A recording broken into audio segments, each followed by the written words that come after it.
धाकड़ खबर, बेखौफसुमा बेबाक अंदाज। धाकड़ खबर के न्यूज रूम से मैं आपके साथ हूं अकरम रईस खान। आज तक आपने केंद्रीय मंत्री गिरिराज सिंह को गरजते हुए, दहाड़ते हुए, बोलते हुए देखा होगा, लेकिन आज कुछ ऐसे वीडियोस क्लिप्स हम आपके सामने रखने जा रहे हैं जिन्हें देखकर आपको अंदाजा हो सकता है या आप महसूस कर सकते हैं आसानी से कि भैया इनके भी मुंह पर ताला पड़ सकता है और कैसे सवालों से बचने के लिए हाथ जोड़ रहे हैं और जान बचाकर भाग रहे हैं।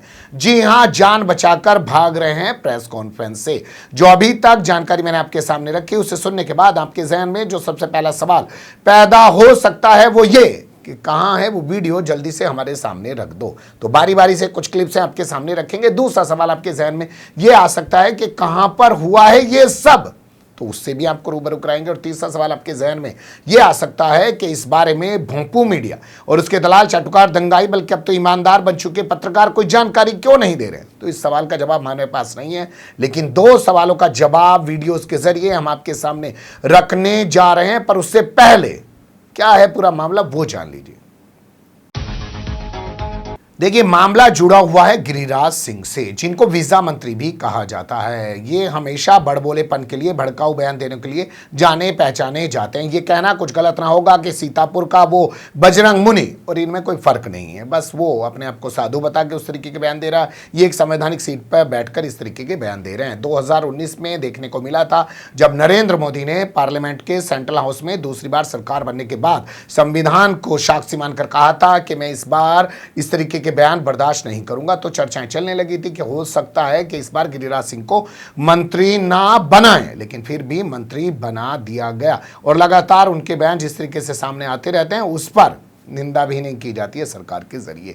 तो ये प्रोफाइल है गिरिराज सिंह का। साथ ही आप जानते होंगे गिरिराज सिंह वर्तमान समय में बेगूसराय संसदीय क्षेत्र से जीतकर आए हैं संसद में। उससे पहले वो नवादा से जीते थे, नवादा से उनकी सीट बदल दी गई थी। उसके बाद उनका मूड अच्छा खासा खराब हो गया था, लेकिन यहाँ जैसे ही उन्होंने कन्हैया कुमार को हराया तो उन्हें इनाम भी दे दिया गया और उनको मंत्री भी बना दिया गया। कल पहली बार उन्होंने दिल्ली में स्थित भारतीय जनता पार्टी के विशालकाय हेडक्वार्टर, जी हां, कभी आइएगा देखिएगा, विशालकाय हेडक्वार्टर पूरा सचिवालय बना रखा है, वहां पर प्रेस कॉन्फ्रेंस की। प्रेस कॉन्फ्रेंस थी कि मोदी सरकार के दौर में कितने आवास बनाए गए हैं गरीबों के लिए, और आज तक 60 साल के इतिहास में कांग्रेस के दौर में कितने आवास बनाए गए हैं गरीबों के लिए, उसकी जानकारी वो राज्यवार दे रहे थे। तो उसी दौरान जब उन्होंने अपना संबोधन खत्म किया और पत्रकारों के सवाल जवाब लेने का सिलसिला शुरू हुआ, तो उन्होंने कहा कि मैं जानता हूं आप लोग मुझसे कुछ और भी पूछना चाहते होंगे, लेकिन उसके लिए अकेले में मिलिएगा, उसके लिए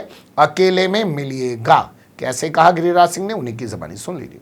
है, मैं आज के अवसर पर अपनी वाणी को यही विराम देता हूं, क्योंकि इससे ज़्यादा आज मैं केवल अपने विभाग के विषय पर ही अपने को रखना उचित समझूंगा, क्योंकि कई लोग मुझसे कुछ और उम्मीद करते होंगे। हम दोनों मिलेंगे अलग से, उन सारे उम्मीदों पर हम एक दूसरे से जुड़ेंगे।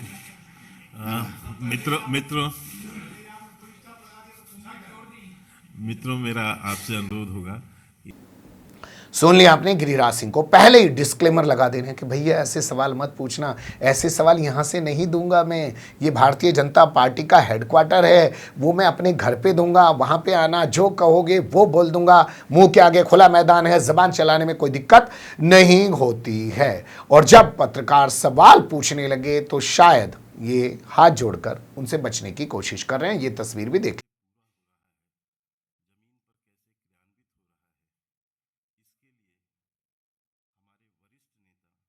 लिया आपने। अब आप इसे भी कह सकते हैं कि हो सकता है किसी का अभिवादन स्वीकार कर रहे हों, लेकिन अब एक दिलचस्प तस्वीर मैं आपके सामने और रखने जा रहा हूं, जिसमें इनके हाव भाव को देखिए। बॉडी लैंग्वेज बहुत मायने रखती है, कभी सर में खो जा रहे हैं, कभी कुछ कर रहे हैं, कभी कुछ कर रहे हैं, तो उससे लग रहा है कि कितने परेशान हैं और जान छुड़ाने की कोशिश कर रहे हैं कि भैया कैसे भी करके मेरी जान छोड़ दो, क्योंकि मैं वो ही बोल सकता हूँ, यहाँ मुझे बैठा ये बोलने के लिए दिया है, मैं इस काबिल नहीं हूँ वो आना, उसके लिए मुझे बोलते हुए ना सर में खुजाना पड़ेगा ना सोचना पड़ेगा। ये सीन भी देख लीजिए।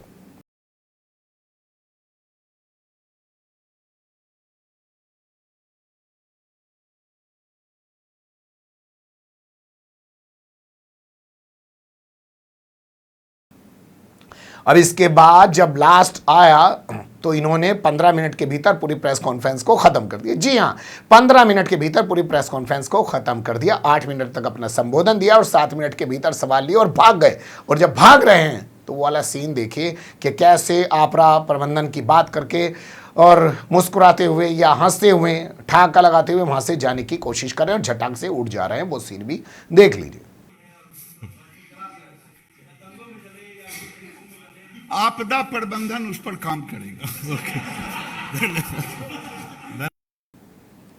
तो ये थी कुछ झलकियां जो वीडियोस क्लिप्स के जरिए हमने आपके सामने रखने की कोशिश की। बाकी आप सोचिएगा कि आपके मीडिया ने इन तमाम तस्वीरों से आपको रूबरू क्यों नहीं कराया और ये क्यों नहीं बताया कि गिरिराज सिंह आज गरजते हुए नहीं दिखाई दे रहे हैं।